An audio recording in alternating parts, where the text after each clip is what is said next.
Hello everyone, welcome to the Centre for Spirituality of Care and Community seminar on spirituality and ageing. I'd like to make a special welcome, extend a special welcome to our guests, Dr. Eleanor Flynn and Dr. Irene Renzenbrink. We are joining from the lands of First Nations people. These lands were never ceded. I'd like to pay my respects to elders past, present and emerging, ever mindful of the dispossession, pain and loss, which is part of their story. I acknowledge the grave injustices, brutality and consequent trauma resulting from colonisation, which continues in various forms today. I'm also mindful of the richness of the culture and deep spirituality of our First Nations peoples and give thanks for the care of land and water over thousands of years, whose understandings and models of care we can continue to learn from.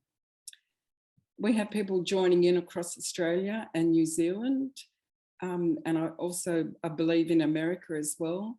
So I'd like to acknowledge and pay my respects to the First Nations peoples of those countries. I'd also like to acknowledge Dr. Helen Austin, founding member of CSCC and retired palliative care physician. Helen had the vision for today's seminar and did all the hard work to make it possible, but unfortunately is unable to chair the meeting today as planned. Thank you to Helen, and apologies that the backup chair had to be drawn from the B list. I'd now like to introduce Dr. Eleanor Flynn.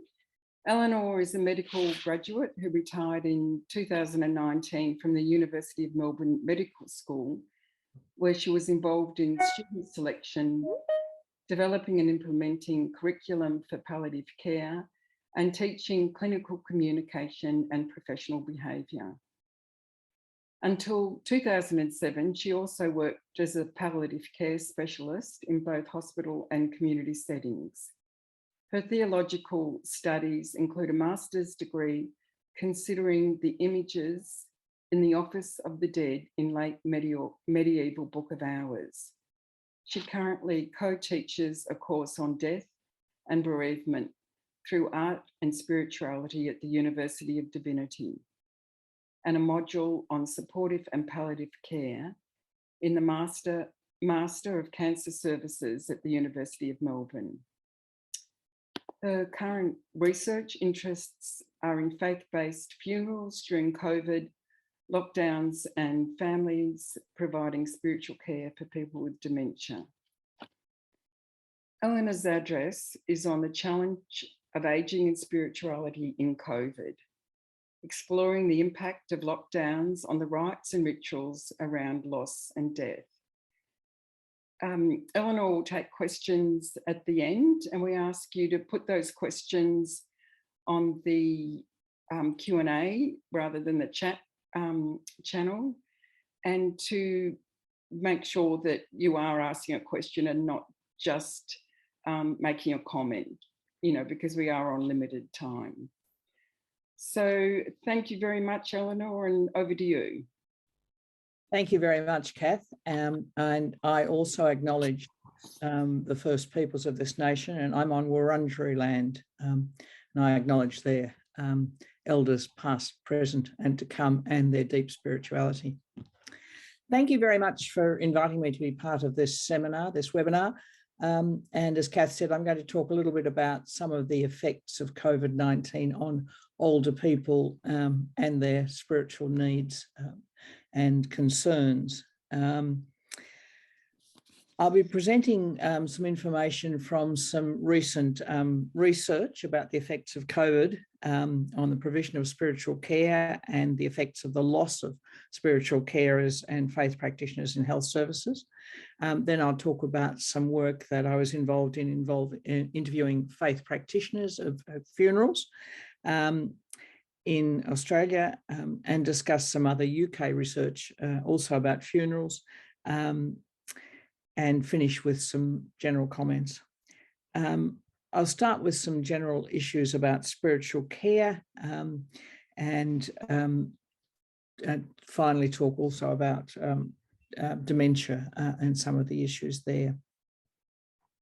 Obviously, people with dementia who were stuck in COVID situations, particularly if they were in care homes, often were not able to have visitors, and those sorts of problems led to particular issues and worsening health, both physical and cognitive, and I'll talk a bit more about that at the end.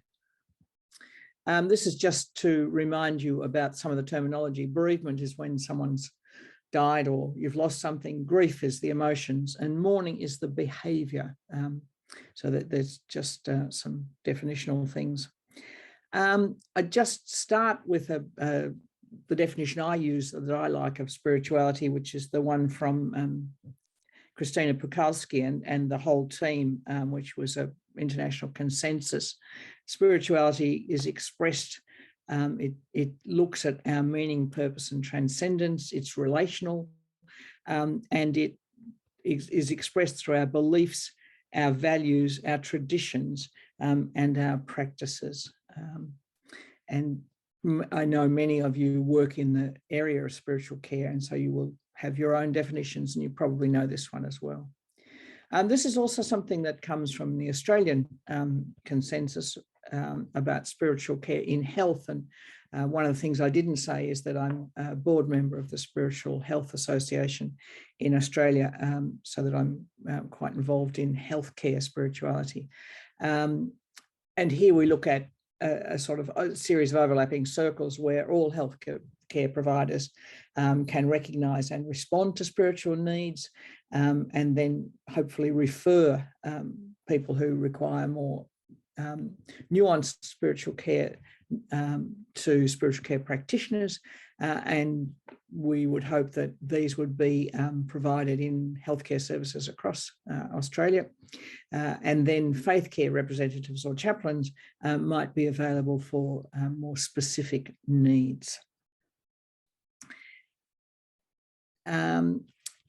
There was a large study, which I was also involved in, done early in the COVID period, so in May to July of 2020, which was a worldwide study, asked people involved in providing spiritual care across health services, both acute health services and aged care, to talk about what had happened with COVID in relation to their health service and their provision of spiritual care. What seemed to have happened, particularly in Australia, was that, and in many other places too, volunteers, so chaplains or visitors from parishes or church faith-based providers were no longer allowed to attend hospitals or aged care services, even if they wanted to be masked and to undergo the sort of things you had to do. They were not allowed to attend. Some spiritual care services, even if paid for by the hospital or the healthcare service, were told that they had to work from home. And I know that many of you will have been involved in that and will have been trying to provide care by phone to people you've never met who are seriously ill and possibly confused. These sorts of things obviously related to how the management of the healthcare service understood spiritual care and how necessary it was or wasn't for their service, and presumably also some of that related back to the actions by spiritual care practitioners about how much agency they'd been able to develop within their own service. And the papers that we wrote about that, which are in a special edition of a journal early last year, show that this was a problem right across the world, and it's obvious something that needs to be worked on. One of the issues was interesting was whether or not people, spiritual care providers, were encouraged or not to provide care to staff and provide care and support to staff. And some places actively encourage this. Other places were quite negative about this and said, no, this was not to happen. When we look at the hospital provision of spiritual care, this comes from a French journal. It's obviously a Catholic situation, and you see probably a priest standing behind an altar and somebody who's gowned and masked reading a text. There was a French effort to train priests to wear the appropriate gowns and masks and visors to attend hospitals. What we do know is that it was very difficult in many places for people in hospitals to receive visits from spiritual care practitioners or chaplains. And often it was right at the end of their life that this was allowed to happen, and that this caused great grief to their family members and to the people themselves. And you all have been involved in it yourselves, I'm sure, but the effort of trying to do this sort of thing with a mask and a visor and gloves and all of that sort of stuff, and not being allowed to sit close to the person or to talk to them in a way that made any sense, particularly if you'd never met them before. So they were some of the issues that I think were really a big problem for spiritual care for all people, but of course, because most of the people who died of COVID were older, so that it becomes a particular issue for aging people. This is a picture I used to use when I was teaching medical students about professional behaviour. We used to take them to the art gallery and look at various pictures of ageing and death. This one's actually in the Tate Britain, so we showed them a slide of this. And this is the doctor. It's from 1891. The painter, Luke Fields, his daughter died sometime before this. And so this is a picture of the doctor sitting, unable to do anything to save this child's life, but staying with them while the child died, which of course is relatively unusual. These days, doctors are whizzing in and out of rooms and rarely visiting homes, so not able to do that. In the COVID situation, what we know is that often it was nurses sitting, holding the hand, the gloved nurse holding the hand of the person who was dying, or holding up a phone or an iPad to try and connect the person to their family. So these were issues of great distress to a lot of people, and to the nurses themselves, who felt that they were not necessarily able to provide the care that they really wanted to be able to do. The next point is a little bit of talking about death, and we talk about the good death, or at least in palliative care we used to. We don't so much anymore because it's very subjective. Whose good death is it? What we do know, and this is from Tony Walter, who's a sociologist of death in Britain, and has written many really good papers and books on death and how we perceive it in the 20th and 21st centuries. As he said, death was dominated by religion in the past. It's now dominated by medicine in the present. And this is an image from a book, some of the early printed books in Europe called the Ars Moriendi, The Art of Dying Well. And they were used by family members, if you couldn't get a priest to come, to show pictures to the dying person to remind them that the angels and God were on their side to make sure that they got to heaven as they died, as long as they died in the odour of sanctity. So very much a way of thinking about death. Now, in that time, it was important to die well, so you went to heaven. The 21st century, much more secular society, our good death is having choice, retaining control of what happens, including when and where we die, so including things like euthanasia, and maintaining dignity, ensuring that all of our wishes are respected, and that appropriate clinical expertise is available, and spiritual and emotional support as needed. So the spiritual and emotional support is right at the bottom after all the other things, whereas in medieval times it was the other way around. I now wanted to move on and talk a little bit about COVID funerals, and this rather distressing image shows you, as it says, remote, restricted and redesigned. So how funerals were seen. This is an image from somewhere in Britain, and I can't remember exactly where I got it, but I thought it was pretty spectacular. I talk about some research I did with a colleague from the University of Divinity on funeral provision, faith-based funeral provision in Australia. As you can see, we interviewed a range of people in 2020. We had a lot more men than women because we had a big uptake of Catholic priests from our connections. And most of the funerals were conducted in Melbourne, although some in southern New South Wales, Tasmania and South Australia and Western Victoria.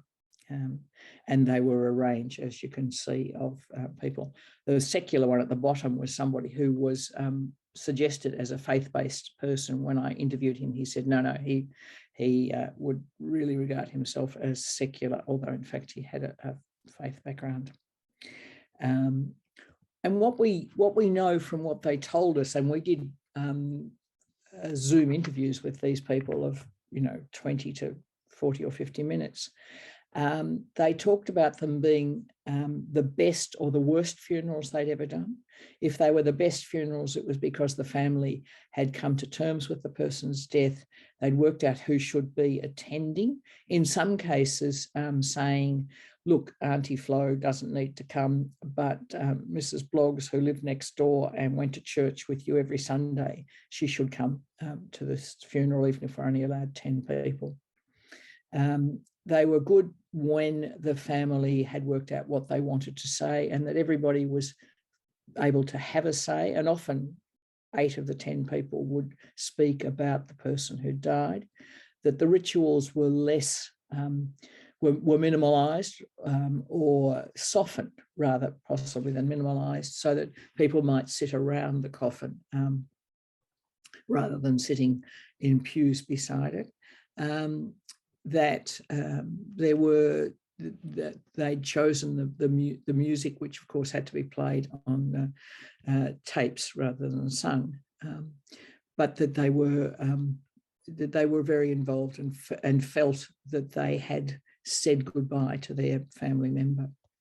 The worst ones were, sometimes it was said to be worst because, for example, one member had died in a big country town and had 400 people at the funeral, and then a month later the other partner dies in COVID and has 10 people, and so there isn't that same outpouring of grief, that same coming together of the community, so that they were said to be worse. And there were also ones that were really bad where the family were not together. So one example of a sister of the deceased bashing at the glass doors of the church, not being allowed in by the rest of the family.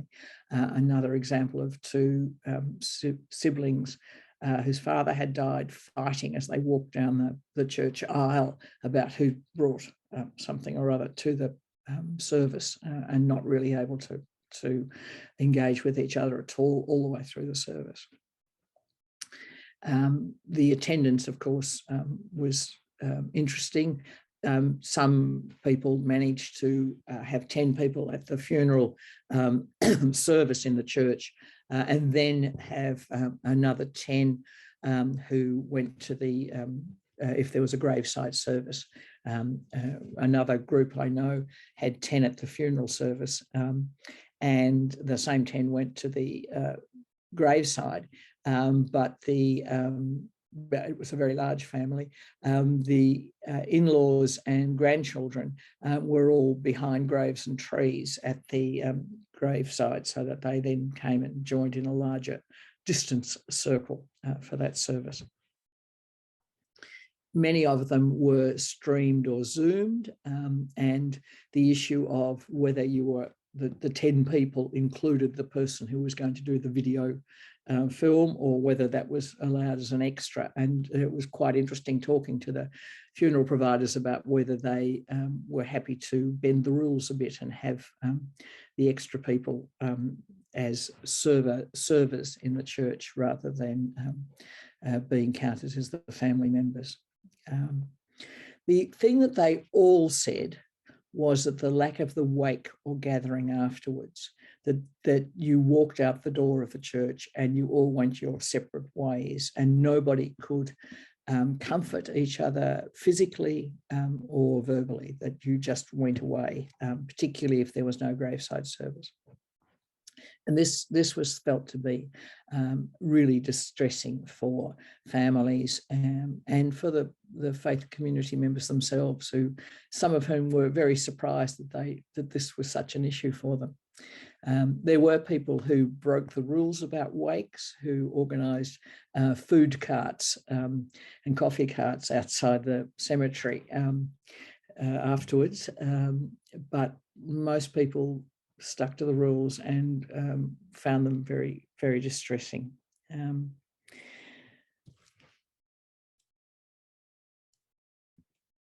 This is just to show you some more gorgeous medieval things about the good death and the rituals and practices that were current then.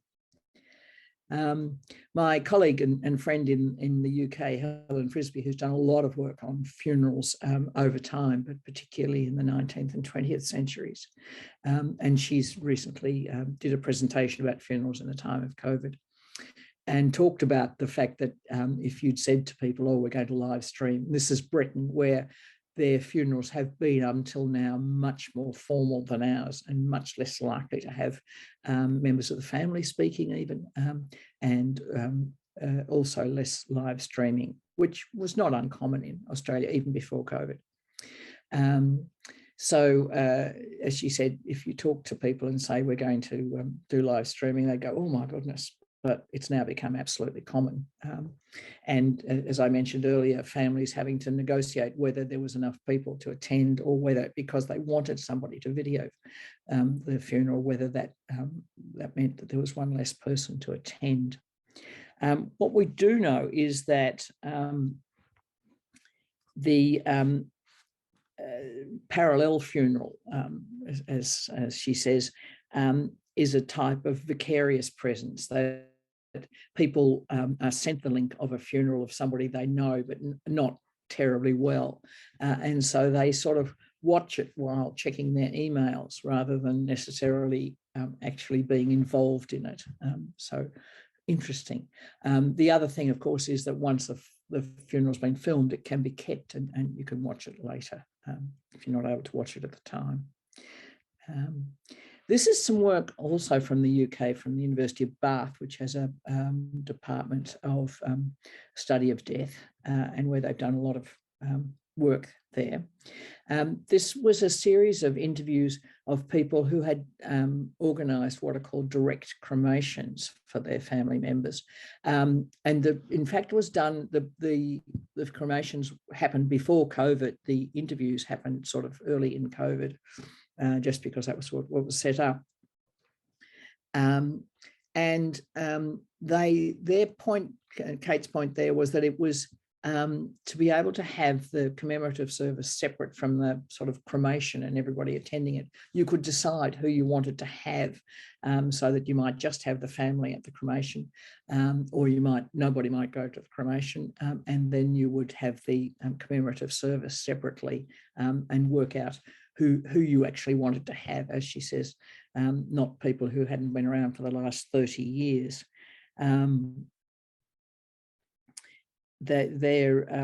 it was also very interesting from our study asking people about cremation. Cremation has been increasing as a form of disposal of dead bodies in Australia over the last 20 or 30 years, quite markedly.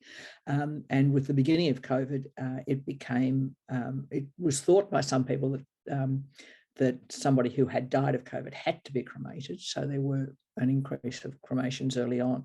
But there also has become an increase of what's called direct cremations, where people, if they're notified that their parent has died, especially in aged care, will ring up a funeral provider and say, please just take the body and cremate it and tell me when it's done. And then they may or may not have some form of service afterwards. And that issue is really interesting about whether not having a service is likely to lead to worse grief later on. And this is a paper done during COVID, but looking at going back to look at any data there was about whether you had a service or you didn't have a service in relation to somebody's death, whether that made any difference to the grief of the family. Basically, there isn't enough evidence. The papers weren't good enough, so that it needs more research. And obviously, COVID is going to be a really interesting time to do that sort of research. What was thought to be probable is that supportive and meaningful funerals were less likely to lead to unresolved grief, but there really wasn't enough data to say one way or the other. This is a presentation from Lucy Selman, who's doing quite a lot of work on COVID funerals and the grief after them. And so this was this is a presentation she gave where they looked at deaths during the pandemic and the previous 3 to 5 years, also in Britain. The recruiting was done through social media and then the interviews. What they found was that there was a lot of anger about the restrictions and inconsistencies of how those restrictions were put in place across Britain. This is in relation to the deaths from COVID. And you will be aware, I'm sure, of the problems in Britain of whether you had a party or not, and whether this was really a party. So there's a lot of distress in Britain about people who stuck to the rules and had a very small funeral and whose person of interest died unattended, maybe, so that and while it appears that politicians were having parties.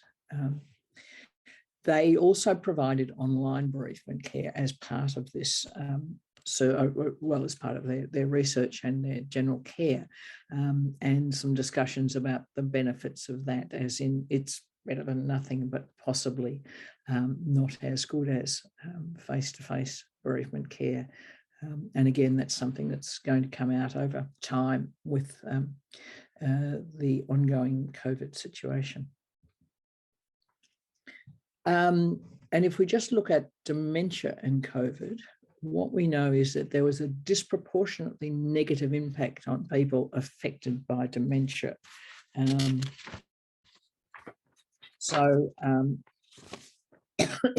This is very recent research from Britain, and it's a mixture of looking at all the papers they could find and also using an expert group to discuss this. So people had late or non-diagnosis, either their dementia wasn't diagnosed or their other medical concerns were not diagnosed appropriately or in a timely way. People living with dementia were unable to understand the risks. So they were living at home. They weren't very good about wearing masks when going outside or going shopping. They didn't understand the need for precautions and hand washing. And those in care facilities, some of the same issues about wearing masks or not going into other people's rooms. a clinical problem where COVID infections were asymptomatic or atypical, so that they didn't look as if they got a bad cold or a flu, but in fact had a fever and became delirious. And of course, once delirious, were more likely to be even more confused and have more difficult behaviour to manage.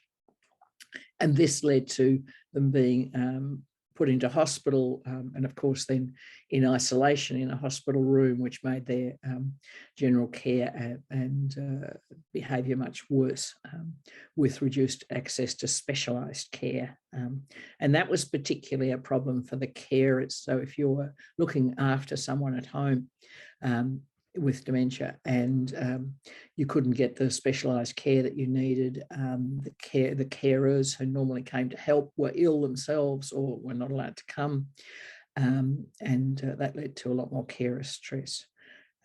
Telehealth was mentioned as an issue. In Britain, many GPs have not gone back to seeing people. They're still doing it by phone, not even by Zoom or FaceTime, but by phone. Trying to have a conversation by phone with somebody, even if you know them well, when they have dementia is quite tricky, and especially if you don't know them very well at all. The other issue is that if you're trying to have a phone conversation with the carer, but the person with dementia is in the room, that's also sometimes quite difficult. So they were some of the issues of telehealth. And as they said, the need for rapid but difficult decisions in relation to end-of-life care. So people with dementia who become much more ill and with COVID, and then they were trying to make decisions about whether this person should be resuscitated or not, and who could make those decisions, and communicating with that. So again, more work is being done on this, but it really is an issue. And just to finish up, there's a couple of recent research pieces. One is called The Narratives of COVID, and it comes from the Open University, where again, they have quite an interest in the sociology of death. And it's people's poems, notes, ideas, thoughts about COVID and how that has affected people. And Dying Alone by Glenys Caswell, who's a noted researcher in Britain, where she talks about the fact that dying alone is possibly not as bad as we think, and that many of us have a horror of dying alone, but that some people choose it deliberately. So an interesting work there. And I'll finish with a learning piece because it's autumn, and because I think it's important that we accept that death is inevitable.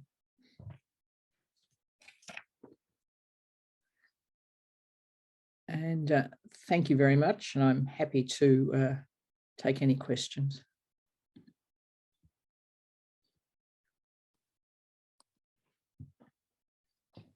Thanks so much, Eleanor. That was so comprehensive and so inspirational. You talked about death being dominated initially by religion and then by the medical profession and medical science, but you beautifully bridge the two concepts and are able to bring them together in your work. And it's great to see, your constant ability to reflect on your practice and provide evidence-based research in how we practice, and that's enables all of us to think about how we could do different things differently, and to also highlight some of the positive outcomes of the challenges of the last few years under the pandemic. Yeah, just so pertinent to us all, and to me in particular, working in a large public hospital in Aboriginal health. And yeah, I loved your sharing of the stories and the illustrations too. That was just a wonderful presentation. We did have someone ask the question, will your slides be available? Yes, I'm happy for you if you want them to, if you're able to, I can send them to you and you can make them available if you like. Great, thanks, Eleanor. Are there any other questions from participants?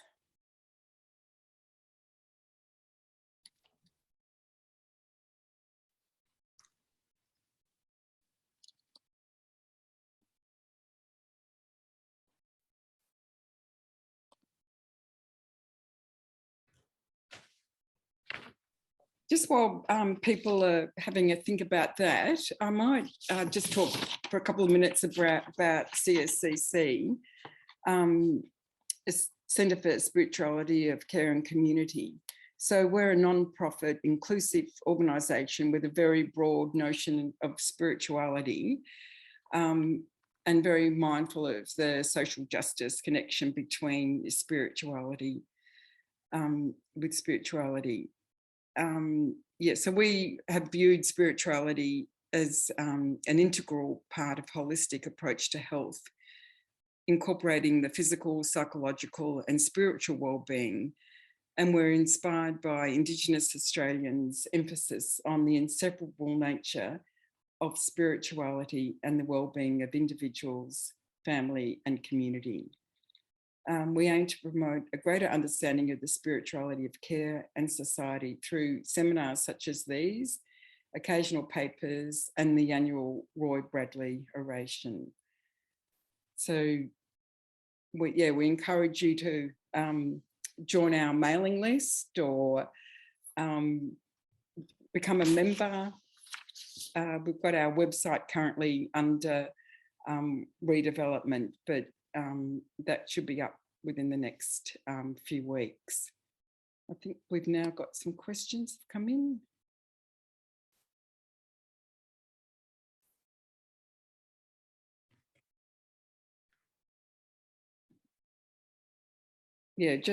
Some comments. Thank you for your presentation. And a comment that the pictures of the UK funeral was so painful to look at.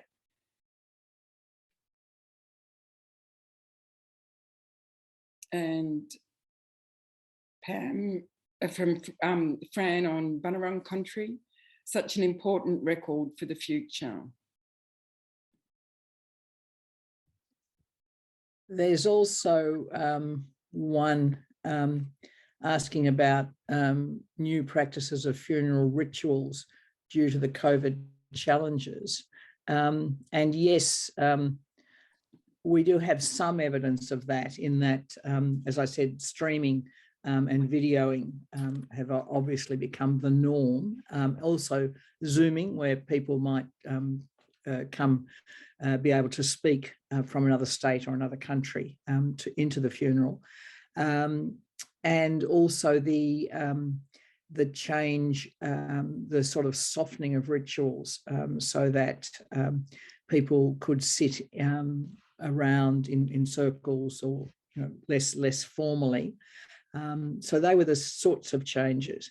It'll be interesting to see now that we've gone back to normal funerals. And in fact, I went to a very large one just before Christmas, which really was back. It was filmed. That was the only thing, I guess, that was different from anything that was pre-COVID.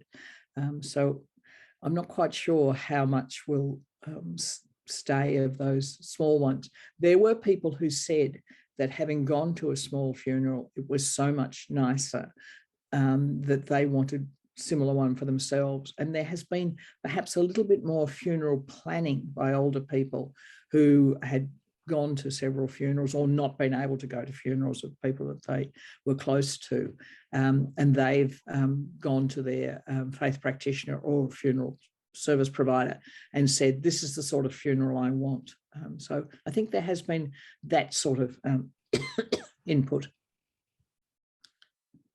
Thank you, Eleanor. We've also got a few questions about the state of research in Australia from Rachel, who works in spiritual care in aged care and is a volunteer in a large hospital. And she's volunteered end of life since 1987. So wanting to know what current research there is specifically on end of life practices in Australia during COVID. And also Shirley Nash asking.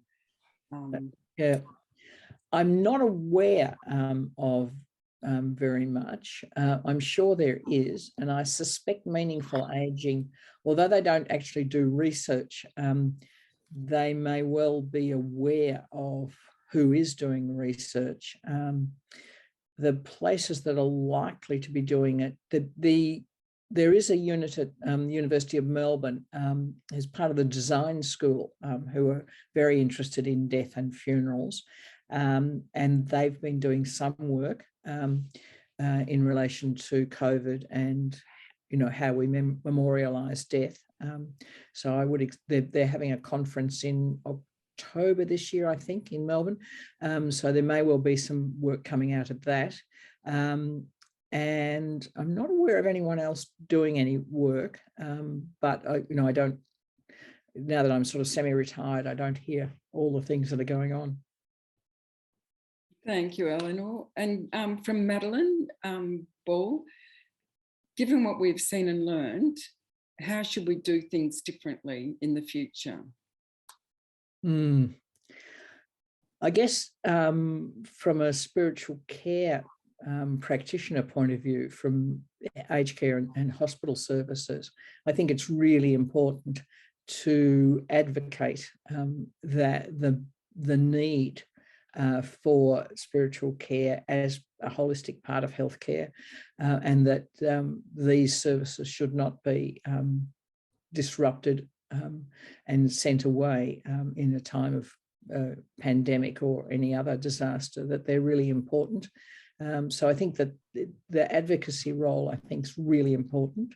And then probably the training, so people are able to cope with masks and visors and all those sort of things, and work out about good communication in those sort of things, how to communicate well over iPads, phones, wearing masks, those sort of things, because it's about listening, it's about observing different things. So I think there's quite a bit of work that could be done to improve communication skills in odd situations, so that people are more comfortable and they're not panicking when they're trying to do this.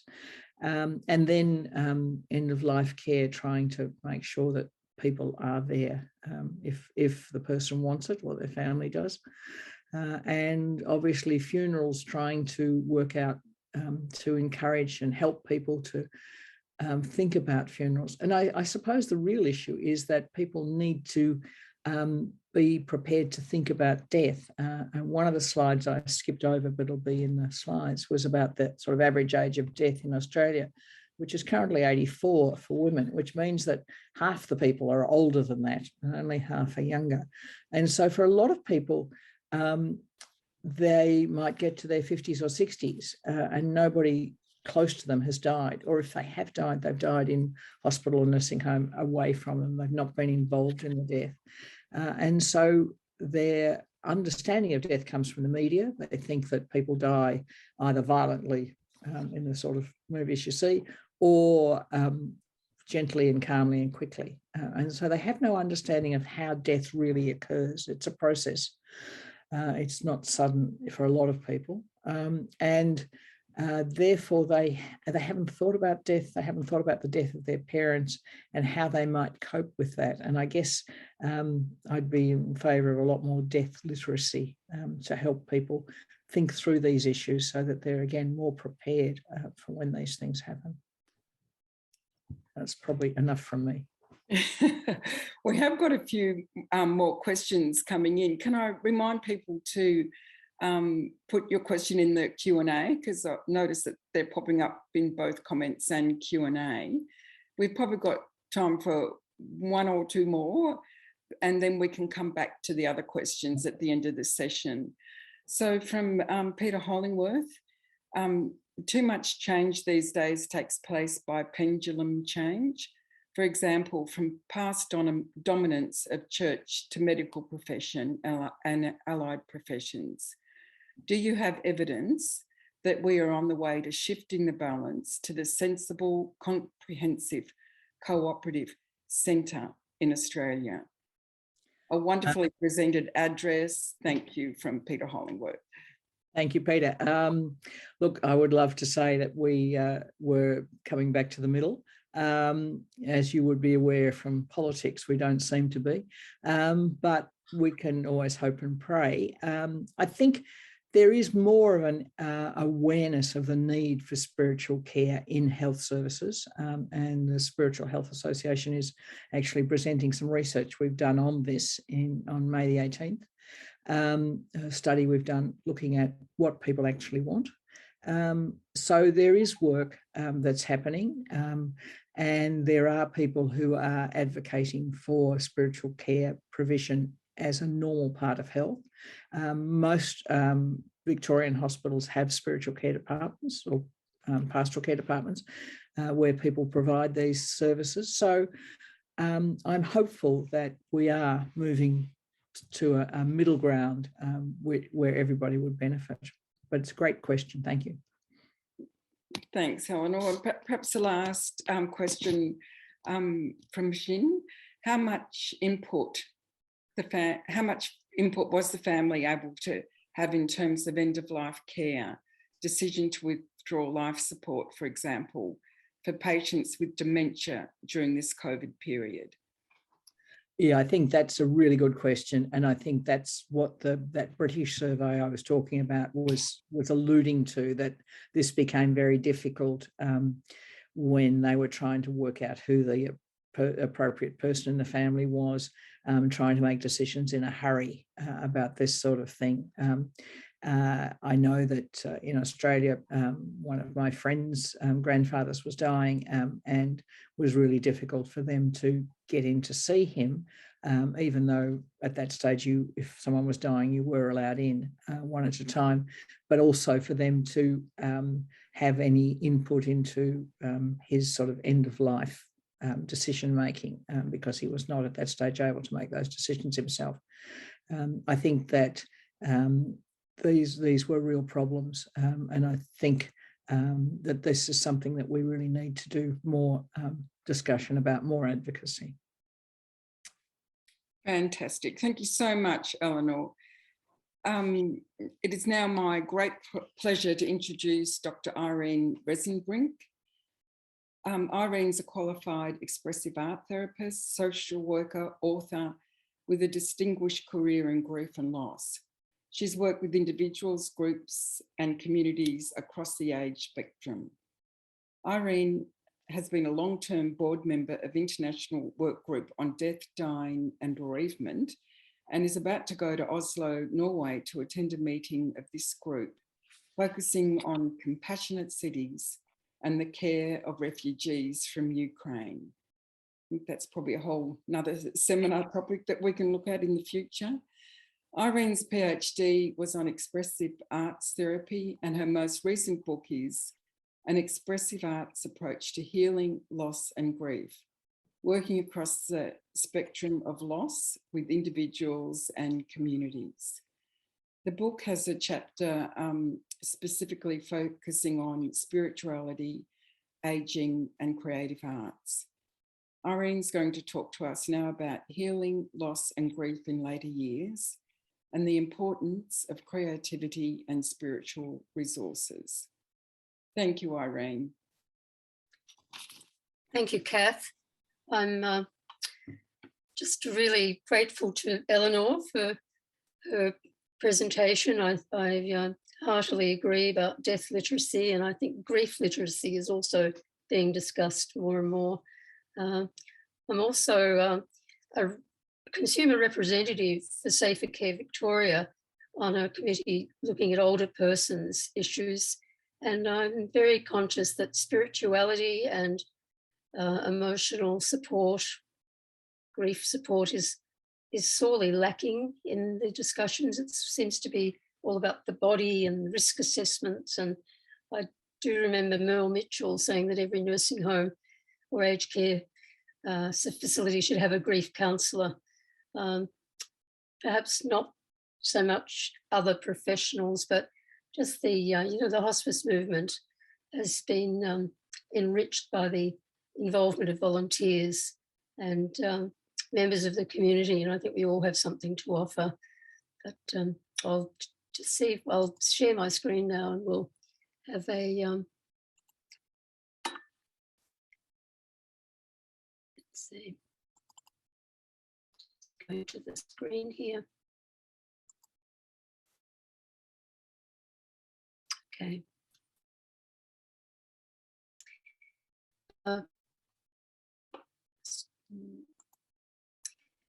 I'd like to first acknowledge actually the work of the Centre for Spirituality of Care and Community, and Helen Austin, my dear neighbour and friend, lent me a book, The Mystery of God and the Power of Redemptive Relationships, that was edited by I think Stephen Ames and Eugene Coe, and I felt inspired by Roy Bradley's statement that one of the great mysteries of life is our continuing search for meaning and our interconnectedness with the life force that flows through us and all created things.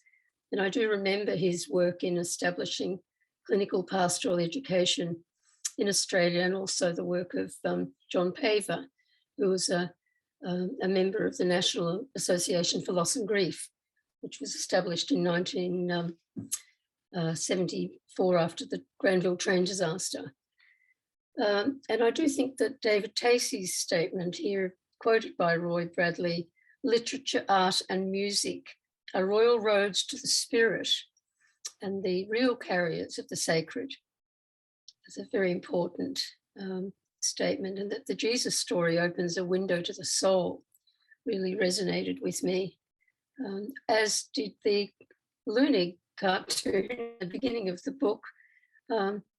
Just a lovely reminder of how Lunig seems to be able to reduce everything to that essence of truth and wisdom. Care is the cure.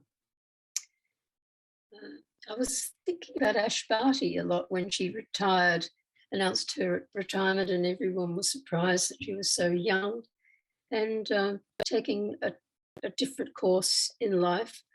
She said that her coach had encouraged her to ask, who am I and what am I here to do and how do I get there? But it seemed to me that they were statements for a young person and a very individualistic approach. And I'm sure she's doing wonderful things with children and the Indigenous communities to which she's been so dedicated as a member of an Indigenous community. But I wondered about the questions of what we believe, how we relate to one another as we find our place in the world and beyond, as it's said, and overcome hardships and suffering.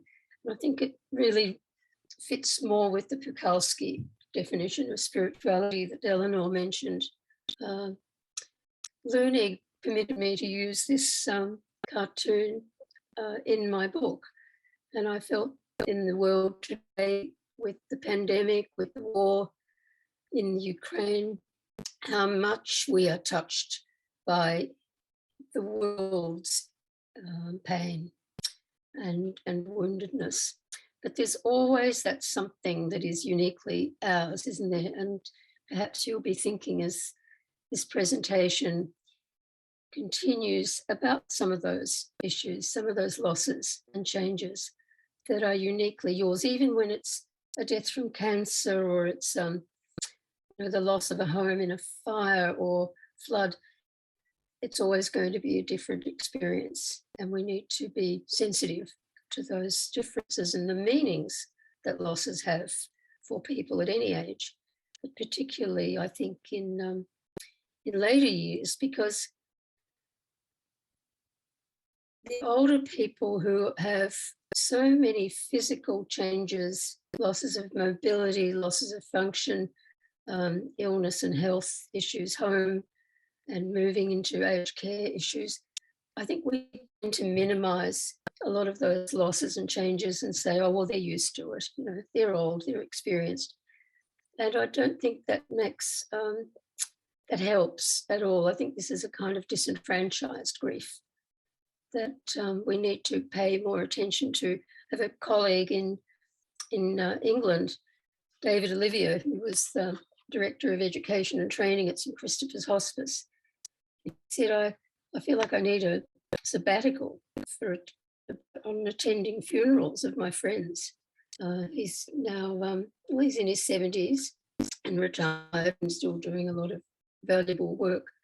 So let's just be aware that that when you have a broken heart, you need support and comfort, and but you can also make it into art, which is what I've sort of been doing in the last 18 months since my husband's death, which is died in his sleep, acute natural death as it's termed, but nevertheless a very sad and difficult time. The funeral was very small, just after the end of one of the lockdowns in November 2020, and the live streaming to Canada, where his family was tricky because there were things that we couldn't use because of the rules about videos, and was a very it was a restricted sort of experience. It wasn't as rich as we would have hoped. And Eleanor mentioned Tony Walter's work on the biographical grief theory, and Tony Walters says that it's terribly important to share the stories about a person's life with those who knew him best. And we haven't been able to do that. And in fact, I'm going to be going to Saskatchewan later this year to have a memorial event with my husband's family and friends and work colleagues. It'll be almost 2 years since his death. In Saskatchewan, we have the most beautiful but extremely cold winters. And I did spend quite a lot of time there over the last 25 years. The beauty of the prairies is really quite astounding. But it's seen as a very flat and boring landscape. I didn't think so. I thought the skies were magnificent. These photos were taken by my art therapist colleague and friend Sherwin Roller. There are sort of jokes made about Saskatchewan. It's not like the tremendous, magnificent scenery of British Columbia with the Rocky Mountains. But so the joke is that you never lose your dog because you can see it running away for 3 days. It's so flat. So these are canola fields in summer, and yet the summer storms bring that drama. Nicola sent me a photo recently, and I was really intrigued by this because normally all the green trees and shrubs disappear under the snow for 6 months. And I asked her, were these trees going to regenerate? And she wrote back to me, and I'll share what she said. She said, those particular trees are not going to regenerate. They were flooded out a number of years ago. However, they still stand, and the porcupines eat the bark off them, the lighter parts, and the American kestrel chicks, whose parents nest in our yard, use the tree as a stopping point when they're first learning to use their wings. They fly from our TV antenna to there and back again, calling the whole time. Songbirds fill the tree at other times of the year. So even as a skeleton, life congregates around it. And I just loved that. I thought that was so powerful and beautiful. And I was reminded of Graham Griffin's contribution to clinical pastoral care education and the National Association for Loss and Grief. And he and Des Tobin wrote a book called In the Midst of Life in 1982, and I had to look that up, the Australian response to death. And I know a lot has changed, and the palliative care services and the death education and grief education has certainly changed, but I don't think we'll ever lose our anxieties and fears around death. I think whatever the services are, we still have a lot to face. And It doesn't take the pain away. The knowledge and support is helpful, but there's still, I think we saw at the beginning of the pandemic, the anxiety that people had about catching the virus. There's still quite a lot of that around. And that hoarding of toilet paper was so fascinating. And I felt there was had a lot to do with death anxiety. So just moving to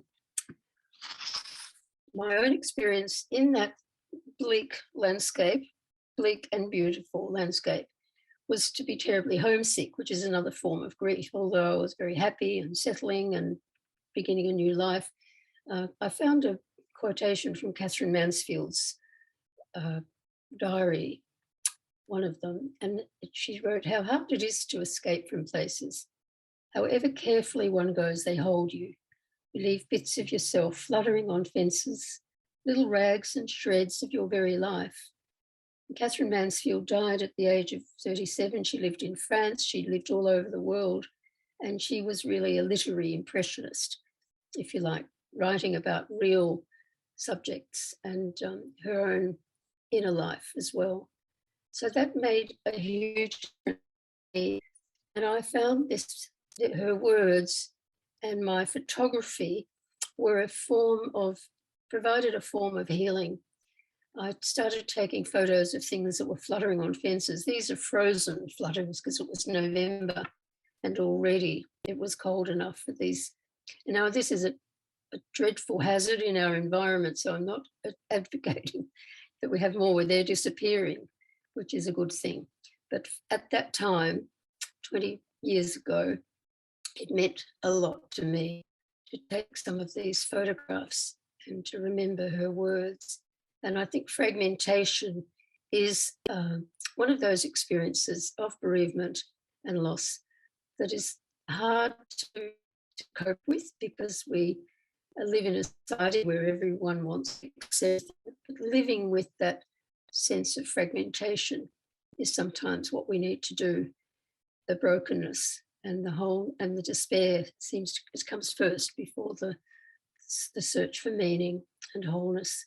So I even found some recently when I went to Port Fairy in that area. I hadn't been taking photos of flutterings, but I couldn't resist them. The metaphors are an important carrier of meaning and information in symbolic form. I thought this was an interesting statement from Bruce Moon, an art therapist in the USA. Fundamental truths about the human condition have always been expressed metaphorically in stories, parables, and fables. And I do think that this is one of the ways that I've certainly been mending my broken heart. And with art, I do find that sometimes words can fail us and poems will speak to us, and we have moved to write poetry. I joined a poetry circle online. It was based in New York. I also joined an art journaling group that was based in San Diego. So Zoom has made it possible to connect in unprecedented ways with colleagues and friends in other places around the world. So this was something that really did inspire me. Pat Allen's books, Art is a Way of Knowing, and also Art is a Spiritual Path, were books that I read when I was studying art therapy in Canada in 2010. After many, many years as a social worker, I felt this need to do further training. And once I'd sort of caught fire on art therapy, I decided to do a PhD in expressive arts therapy. My name of my dissertation was So Many Little Dyings, an arts-based approach to healing loss and grief. And then my book subsequently was based on that work. Art making is a way of bringing soul back into my life. Soul is the place where the messiness of life is tolerated and where feelings animate the narration of life, where story exists. Soul is the place where I am replenished and can experience both gardens and graveyards. art is my way of knowing who I am. And I felt that Elizabeth McKim's words, she's a poet laureate at the European Graduate School in Switzerland, where I did my doctorate. All poems are small stories of who we are and where we've been and where we're going. And I do a lot of work with groups making poems. They're not, the greatest poems that are going to be published, but they have great meaning. And I think it was wonderful research that I found recently. A colleague sent me this paper by Katrin Gerber and others from the Curtin University in Western Australia. So this is Australian research, unprepared for the depth of my feelings, capturing grief in older people through research poetry. And it was a really interesting arts-based approach to understanding the experience of older people who'd been bereaved. Insomnia. Once you start thinking, you can't sleep. You keep busy during the day. You get into bed, and everything comes. Guilt feelings. I should have done this. I should have done more. When you lie in bed, those things come back. When you lie in bed and think on your own. I had good support from family and friends before the funeral, getting over all that stuff. But then, of course, all these people drift off and go home, and you're left on your own. So I thought they were really beautiful examples of the reality of loss.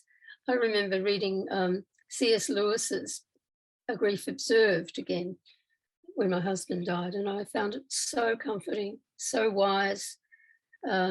He said he said, her absence is like the sky, it covers everything. The other one that really stuck with me was when he was thinking, well, I have resources, I can handle this, other people have lost loved ones, I'll cope. And then he said a red hot jab of memory came sort of rushing in, and it was as if that thought vanished like an ant in the mouth of a furnace. I thought, wow. And I can testify to often feeling like that. And I've also been thinking in relation to this discussion about Erikson's stages of psychosocial development. Stages aren't always helpful because people think they have to go through these things. And really, that's the problem with Elizabeth Kubler-Ross's stages of grief, which have been abused and misused. And I think Elizabeth Kubler-Ross would be horrified at the way they've been sort of peddled around to explain every loss under the sun, including pandemic grief and grief after a divorce. And I found an article where it was even used for grief after losing a beauty contest. It's just nonsense. We've got 50 years of bereavement research in my book. I've devoted 2 chapters to an overview of those developments and also about the development of art therapy and expressive arts therapy. But I just want the Kubler-Ross stages to go away because people get stuck on, and it's the truth is so much richer than that. Erikson talks about the importance of completing that last task. It's the 8th task of ego integrity versus despair, that if you can't make sense of your experiences, if you don't finish some unfinished business and achieve some of your goals in life, you can become sort of very bitter. And I think people need a lot of help sometimes to work towards that coherence and wholeness and find the wisdom that Erikson says is the outcome of this stage when things go well. And it doesn't mean that you haven't had a lot of adversity. It's just that you've done the work of understanding yourself, understanding others, of being authentic as a human being, and attending to your spiritual needs. finding the things that nourish us, that inform us, and finding the people who we can be with to just sort these things out. If this is a drawing by a 95-year-old woman who I met in Canada, and she had this wonderful basket of blessings, and she had lived a good life and had felt that she'd said goodbye and thank you and I love you to the people she needed to do that. But that doesn't always happen. It's not always possible. For some people, there's more despair, and no matter, despite all our efforts to help people to die in peace, it isn't always possible. I'm sure Eleanor knows that from her work. Those discussions about the good death. Michael Carney, an Irish palliative care physician, also did a lot of writing about soul pain, death and healing. He's now in Santa Barbara, California. He talked about the pain of people who have become disconnected and alienated from the deepest and most fundamental parts of themselves, but also from those transcendent, the beliefs, the bigger questions. They've just seemed to have become a bit lost. I met a man who was alienated from his family and friends, and was really suffering. He was diagnosed with 2 different cancers. He'd been in alcohol, he'd had an alcohol addiction, was in rehab, and he drew this pastoral drawing of them together, life's ups and downs. And when I asked him about the little heart in the centre of the bigger heart, the wavery line, he said, well, that's the part of me that's still whole. And I thought that was just amazing, that we, despite everything, can connect with a part of ourselves that's still whole. And that's our task, I think, to help people find that place, that strength, that nourishment. We have to do it for ourselves also before we can really help others. And inspired by Thomas Merton, Parker Palmer writes about wholeness and that it doesn't mean perfection. He talks about soul truth and all the things in the world that disturb us and help make us feel helpless. But just remember that we can find those sources of strength, and indirectly, metaphorically, through poetry, story, music, and art. I'm conscious of the time here. So another patient that in palliative care who drew his journey through the cosmos, and he was in great pain. That I think a lot of the pain is often spiritual pain. Once the physical pain is relieved as best we can through all the skills of modern medicine and palliative care medicine. But he said, I don't know where I'm going, that I know I'm staying. And really, sometimes you don't need really many words. He drew on a TARDIS, and from Doctor Who, other people. It's a neighbour in our community who really grieved the loss of her garden and moving from her home and garden that she'd nurtured for 55 years.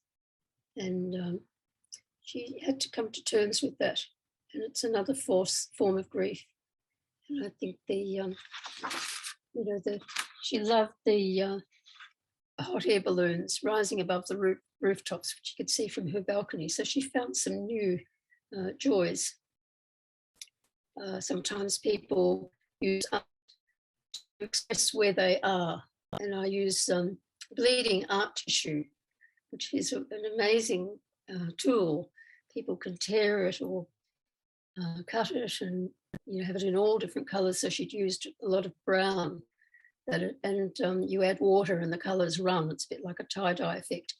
And then there was a more joyful 3D creation of all these flowers, of thinking about her future. Sometimes people draw in palliative care, again, patients who draw memories of the past, picnics and favourite places. And it takes the emphasis away from all that's wrong with them. For the you know, the body is the focus often and everything that's wrong with them instead of the things it's feeling capable of. So I think a restoration of capacity that art therapy can bring to these situations. This is a woman whose mother was dying, a member of the Cree First Nations people, and as her mother slept peacefully in the room, and I set up art materials on the little tray table, she painted this cup and saucer. She liked raspberry tea, she told me, and cups with flowers on them. And then there was a line, a crack on the side of the cup. And when I asked her about that and whether there was anything else that she needed to do, whether the image needed something more, she got out a bottle of craft glue and she mended the cup, which I thought was so intriguing, that she was in a sense mending herself. But sometimes these experiences are very powerful. When my mother was contemplating going surgery for a pacemaker, I drew a tree of hearts for her, and she was really very distressed by the thought of at 94 that she would have to have another surgery. It was her birthday this week, so I'm honouring her. And she loved Lily of the Valley. I edged a memorial quilt that I'd made out of her handkerchiefs with Lily of the Valley fabric. And I wrote this poem. I cut up all your handkerchiefs to make a little quilt. I had to reinforce them. They were so thin and frail, as thin and frail as you were when you began to fade. I sorted all the pieces and then began to sew. Sewed as you had taught me, sewed as if to find you, sewed as if I could repair your damaged self and mine, sewed from my heart, sewed with love, sewed to make you whole. And that was my mum at her 90th birthday celebration. She died at 95 in her sleep, and I was on the way to Melbourne to visit her. So again, I didn't see her again alive before she died. I just wonder if I could just show you again. I think I've got that on automatic transition, which seems to be, it's disappearing. But when she was in hospital, she said, I feel like a tree and all my leaves are falling off one by one. And my husband had said, well, I feel like whole branches are falling off. Just in the years before when he was becoming more frail and less mobile. I made a memory box for my husband in an art weekend in the country, and I love this quote about give sorrow words, yes, but also paint and glue and hammers and nails and long walks and quiet and music and all other possible forms of expression, including silence. These are important things. It's not just all about talking and crying and sharing the story. Sometimes grief isn't the whole story. So yeah, I still take photos of leaves. I'm always intrigued by those last leaves on the tree at this time of year. And I did write a chapter in a book that Peter Gilbert edited about spirituality and end-of-life care. And I wrote about this tree of hearts, and he used it for the cover, which I was touched by. I'll get a hurry on. I think, Kath, how are we going? I've got just a few minutes to go. That be okay? Yes, just keep going, don't stop. Okay, so these are, when I was in Saskatchewan, I made a lot of tray tables with broken pieces of glass that were put back in the kiln, and then they melt down to an easy to handle, smooth edged little piece, and I'd make all sorts of things with them. But the person who made them with me, the glass maker, had been asked by a woman to incorporate some of her husband's ashes into the little puddles, we call them, glass puddles. And this woman kept them in the garden. She actually made a tabletop with them and had a little collection in the garden in a vase. And I'm thinking that when I go back to Canada later this year, that's what I'll ask her to do. I'll take some of the ashes. When my husband died, my friend in the Netherlands, who'd moved from New Zealand, gave me a hope box, and she had experienced the earthquakes over there and the aftershocks, and moved back to Holland with her husband, who was Dutch. And I think these are the sorts of activities that help us to stay calm. And I'm thinking of some of the things that happen in natural disasters. And Sarah made all these hope boxes when she was still wearing dreadlocks, and I thought this was delightful, that her hope boxes looked a bit like her hair. She's a wonderful friend. She also rebuilt Canterbury Cathedral out of felt and beads. So these are the things that people sometimes do. This is again a work after a fire, bushfire. The bleeding art tissue again sort of had helped this person to create some of the leaves and the fragments of her life and her possessions.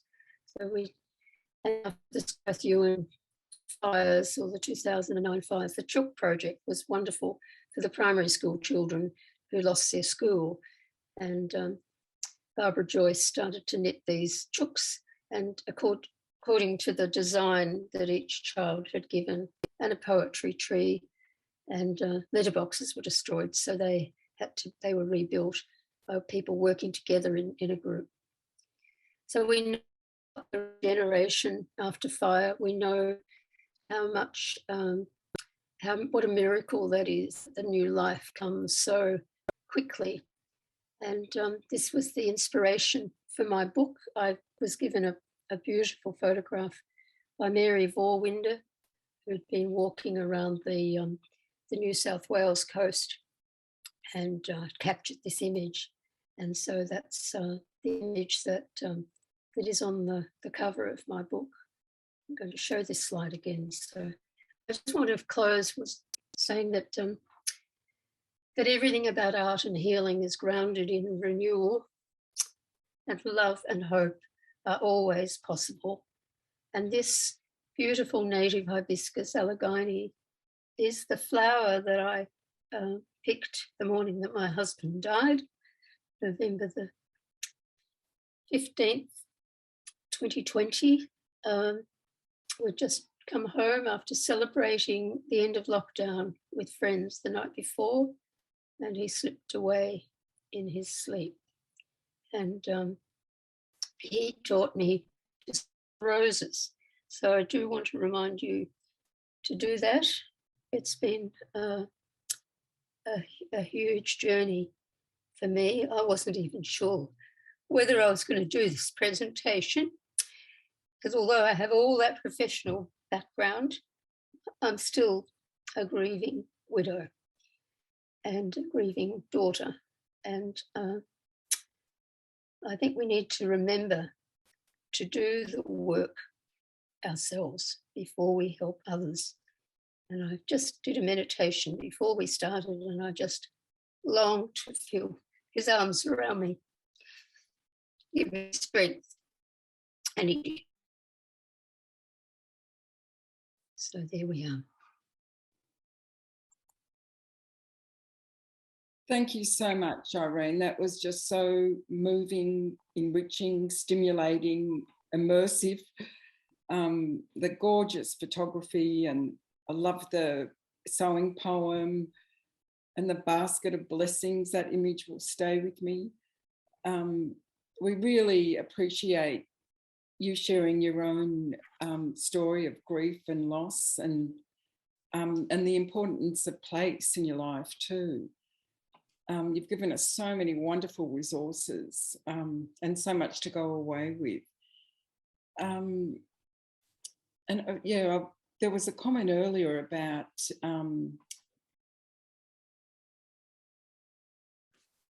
Oh, that's Just trying to find it. Yeah, sorry. Jim Pilmer. Is it? Oh, yeah, I think, no, the comment was, is there still time to grieve? You know, people that haven't had the opportunity to grieve, is it? I think there's always time. I don't think it's ever too late. I've seen people 30 years after a death just remembering and revisiting that experience when there wasn't very much support available to them and there wasn't as much permission to grieve, perhaps, as there is now. We make sense of things in our life long, long after these events have occurred. I just feel, I saw Peter Hollingworth's name. I wonder if I went to university with Peter. We studied social work together, and I know Jim Pilmer too. I'm just sort of touched by some of the names that are appearing because I was in Canada a long time and I just got lost touch with a lot of people. And Jim was asking about the organisations. There is an enormous amount of work being done about how grief and loss is handled in organisations. His work through the Irish Hospice Foundation, the understanding that we need more creative and compassionate leadership and that productivity is actually linked to people feeling supported in the workplace. So I can send out some resource information. It's a bit hard to share all my slides because there's some of them are so personal, but I will perhaps put in together a condensed version. I'm sorry it took a little more time. Once you're on a roll with something like that, it's hard to so, but it's really, I just wanted to share, not in a way that was contributing so much to in a cognitive way, but I wanted it to be more effective and more engaging experience. So, which doesn't lend itself to questions, but perhaps people will just be stirred into taking up some form of creative activity to help in their healing.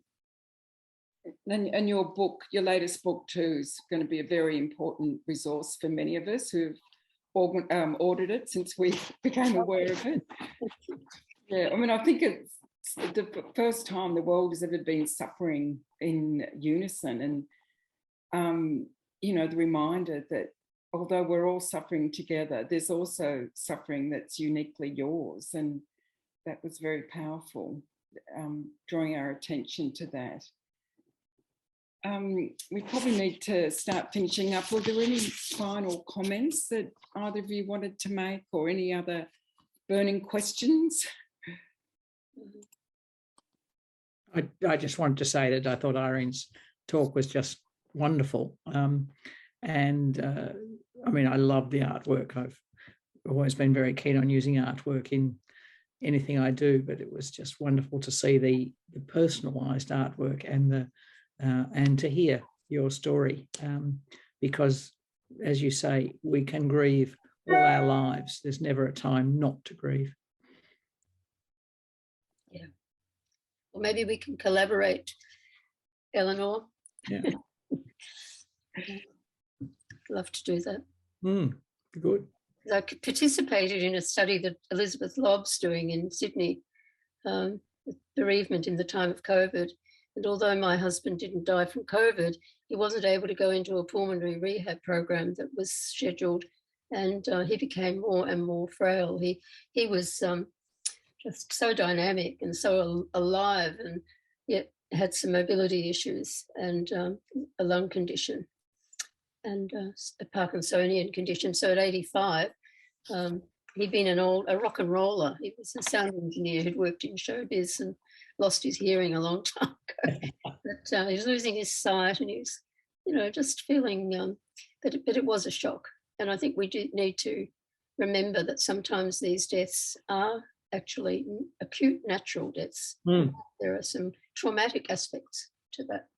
We just need to, and that it takes time. I mean, I can relate to those poems where 6 weeks after the funeral, oh, well, and for me especially, oh, well, you're a grief counsellor, you know all about that. So yes, I've written in the book an afterword about his death, because my book was submitted for publication, but I was still doing a lot of proofreading, and so he was very much part of that journey bring me endless cups of tea and did lots of proofreading. So I've remembered him in the book as well. Great. So thank you all. Felt like he was with us today too, Irene. Good. Glad. Mm. I used to rush past the roses, but I don't anymore. Yeah, I wanted to thank you both so much for such stimulating, thought-provoking, nourishing presentations. I think, yeah, these past few years have presented us with so many challenges, lots of uncertainty, anxiety, and difficulties trying to navigate and find meaning and purpose. And Eleanor and Irene, you have helped us very much on that journey and given us a lot to go away with. Yeah, we've been reminded of the importance of giving expression to our creativity and our spirituality, and the uniqueness of each of our own individual suffering. So thank you so much. I can't wait to listen to it all over again. So I'm so pleased that you were agreeable to us having the recording. So yeah, can't thank you both enough.